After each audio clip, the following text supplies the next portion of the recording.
Hello guys! Another day, another gala. Araw na naman ang pagkakataon para kami makagala. Guys, April 9 ngayon. Araw ng kagitingan.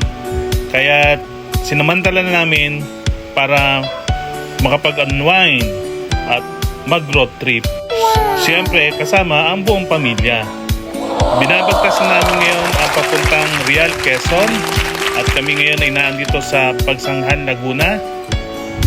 Siguro aabutin ng 2 oras bago kami makarating sa aming destinasyon na patutunguhan. Napakaganda ng kapaligiran. Iba talaga ang nature.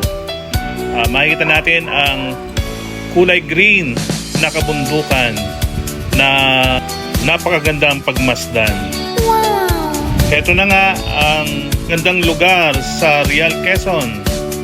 Siyempre, kailangan may masarap na kainin at busugin ang mata sa magandang tanawin. Maganda rito sa Real, Quezon. Kaya lang, hindi katulad sa ibang lugar na talagang white beach, puti ang buhangin. Dito ay natural lang.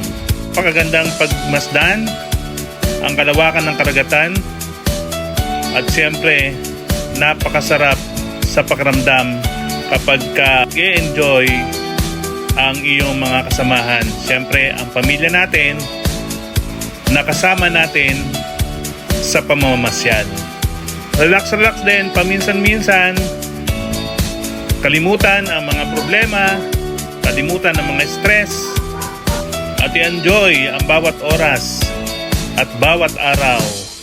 So see you guys on our next adventure.